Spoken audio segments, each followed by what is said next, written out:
आपके नंगला पोधी में आकर के भिक्षाटन किया और सभी नगरवासियों ने भोजन दान किया और उसी भोजन को यहाँ बैठ करके हम सब ने ग्रहण किया। यह पौधों की महान परंपरा है।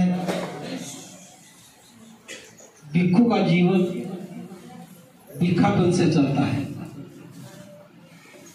ये तो बीच में 6वीं शताब्दी के बाद एक ऐसा दौर आया कि भिक्षु देश में दिखाई नहीं देने लगे। परिस्थितियां विपरीत थी और ये सारी परंपराएं लुप्त हो गई। बाबा साहब डॉक्टर अंबेडकर की अनुकंपा से, उनके प्रयासों से दोबारा से देश में धर्म नजर आने लगा है।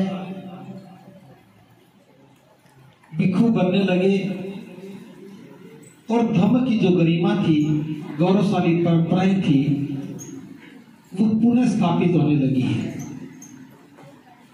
उसी दिशा में ये प्रयास है। 18 मार्च जो आगरा में धम्म कार्यक्रम आयोजित होता है, उसी की तैयारियों के साथ हर वर्ष यहाँ सामने पवजा शिविर भी लगता है और उसी शिविर के माध्यम से इस परंपरा को आगे बढ़ाने का हम काम करते हैं। भिक्षु का जीवन भिक्षाटन पर किस लिए होता है, थोड़ा मैं समझाऊं तो आपकी समझ में आ जाए। आप लोग सोच रहे होंगे कि इतने भिक्षुओं को तो हम बना के भोजन खिला देते, घर घर क्यों मांगा गया। तो मैं आपको बता दूं,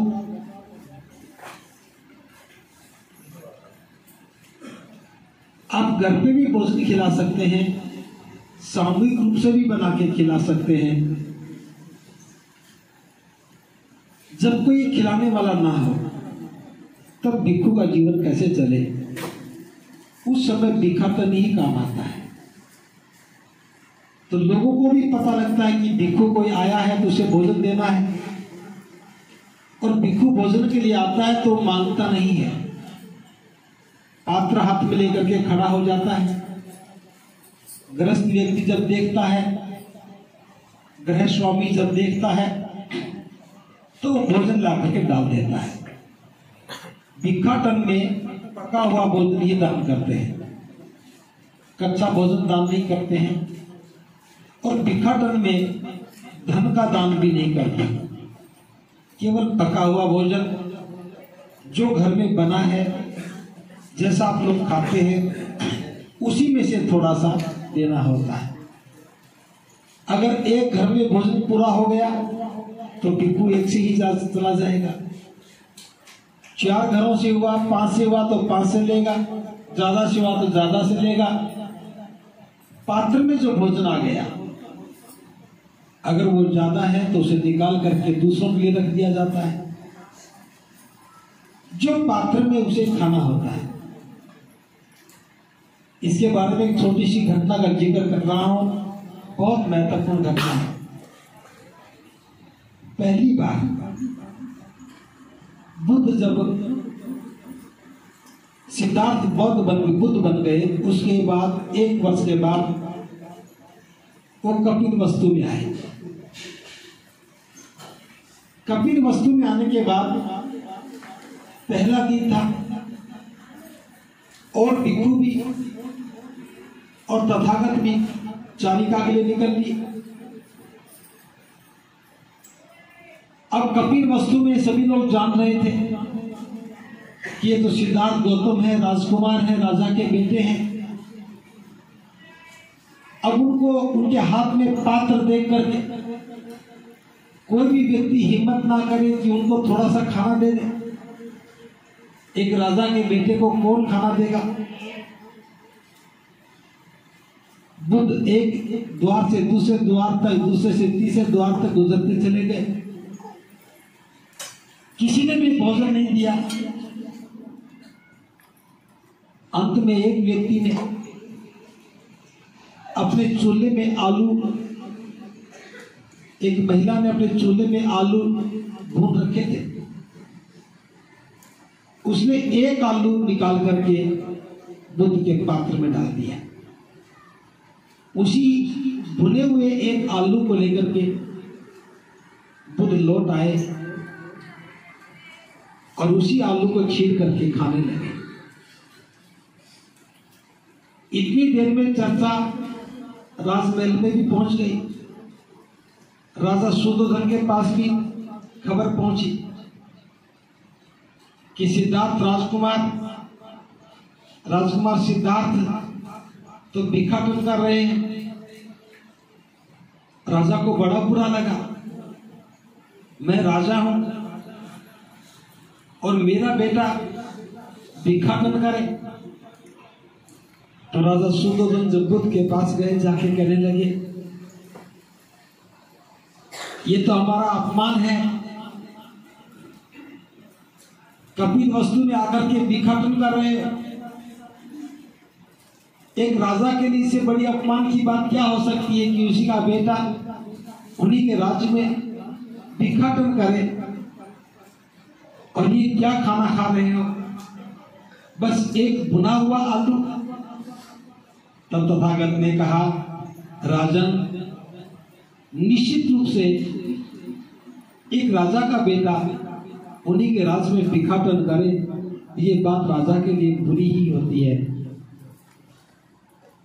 मैं बुद्ध हूं और हमारी ये परंपरा है।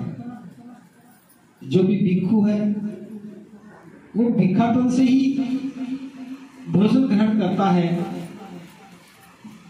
तो मैंने भी उस परंपरा का निर्वाह किया है और मुझे भिक्षाटन में आज यही भोजन मिला है, एक भुना हुआ आलू मिला है। मैं इसे ही भोजन के रूप में ग्रहण कर रहा हूं। राजा शुद्धोधन ने कहा, यह कोई भोजन खाने के योग्य नहीं है। मेरे पास भोजन की कोई कमी नहीं है। चलो महल में चलो और वही भोजन करना। तो बुद्ध ने कहा, राजन, आज का भोजन तो मैं यही करूंगा। जो मुझे भिक्षाटन में मिला है, आज का भोजन तो वही दूंगा। आप चाहो तो कल का भोजन कर सकते हो। ये घटना मैं इसलिए बता रहा हूं कि भिक्षु का जीवन ही ऐसा है। वो ना तो स्वाद के लिए खाता है, ना इच्छाओं के लिए खाता है। भोजन की जरूरत इस शरीर को ऊर्जा के लिए पड़ती है। दिन भर काम करना है, शरीर को गतिशील रखना है, उसे ऊर्जा चाहिए। भूख को शांत करना है। तो तथागत ने यह पात्र दिया कि जाओ भिक्षाटन करो और जो मिले उसे ही ग्रहण करो। तो ये परंपरा है। भिक्षु जो भोजन करता है तो स्वाद को नहीं देखता है। उस पात्र में जिसने भी जो बनाया वही डाला, सारा एक साथ मिल गया, उसी को खाना है। कहीं मीठा भी आ जाए तो कहीं खट्टा भी आ जाए, कहीं सब्जी भी आ जाए तो कहीं कुछ और आ जाए। भिक्षु भोजन का स्वाद नहीं देखता है। कैसा स्वाद है, अच्छा बनाया है, अच्छा नहीं बनाया है। जो भोजन है उसे भोजन के रूप में देखता है और ये जानते हुए कि ये भोजन मैं सुंदरता के लिए नहीं खा रहा हूं, ये शरीर को बलिष्ठ बनाने के लिए नहीं खा रहा हूं, ये इच्छाओं की पूर्ति के लिए नहीं खा रहा हूं। ये भोजन इस शरीर को बनाए रखने और ऊर्जा के लिए मैं भोजन खा रहा हूं। बहुत ही संयम के साथ भिक्षु भोजन ग्रहण करते हैं। आपने देखा कि हर पात्र में अलग अलग तरह का भोजन और शांति के साथ बैठ के खाया। उसी का एक हिस्सा आपने भी खाया। घर में चाहे आप कैसा भी खाना खा रहे होंगे, लेकिन आज इस खाने का स्वाद आपको भी अलग लगा होगा।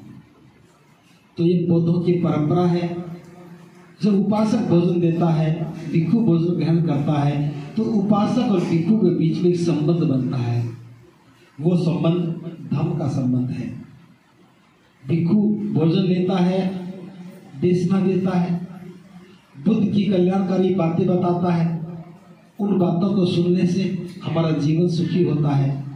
इस प्रकार से बुद्ध ने जो सूत्र खोजे जीवन को सुखी बनाने के, वो सुनने को मिलते हैं और आम ग्रस्त आदमी का इससे कल्याण होता है। तो भिक्षाटन का संबंध हमारे जीवन के कल्याण से संबंध है। आज मैं साधुवाद ज्ञापित करता हूं आप सब लोगों को कि आपने भोजन दान किया। इस अवसर पर एक गाथा कही जाती है,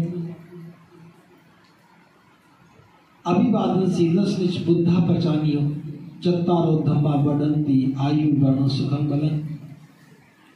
जो कोई व्यक्ति अभिवादन करता है, भिक्षुओं का सम्मान करता है, उसकी 4 चीजें बढ़ती हैं। पहली आयु, उम्र बढ़ती है। जब आप भिक्षु को दान करते हैं, भिक्षु का सम्मान करते हैं, सत्कार करते हैं, तो आपकी 4 चीजें बढ़ती हैं।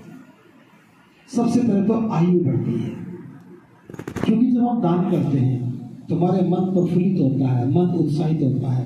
उत्साहित मन शरीर को तंदुरुस्त करता है। वर्ण मतलब सुंदरता बढ़ती है। जब हमारा मन प्रफुल्लित होता है, मन खुश होता है, तो चेहरा सुंदर हो जाता है, तो उसकी सुंदरता बढ़ जाती है। उम्र बढ़ती है, सुंदरता बढ़ती है, सुख बढ़ता है। जब व्यक्ति का चेहरा उत्साहित है, मन प्रफुल्लित है, तो उसकी क्या बढ़ती है? सुख भी बढ़ता है। और जब 3 चीज बढ़ती हैं तो ताकत भी बढ़ती है। घर में खुशी का वातावरण हो, मन प्रफुल्लित हो, घर में सुख हो, तो ताकत भी बढ़ती है। तो आयु बढ़ती है, उम्र बढ़ती है, सुंदरता बढ़ती है, सुख आता है और ताकत बढ़ती है। ये 4 चीज बढ़ती है।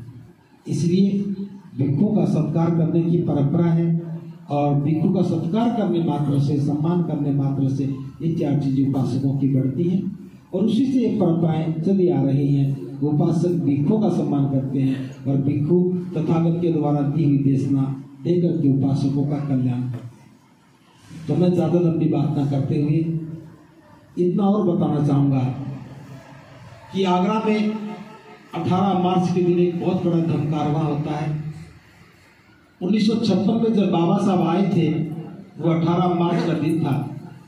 उसी दिन को यादगार बनाने के लिए आगरा में धमकारवा आयोजित किया जाता है। ये 2013 में जगदीशपुरा से शुरू हुआ था और लगातार चलता रहा है। इस बार बहुत बड़ा धमकारवा होगा। पूरे भारत से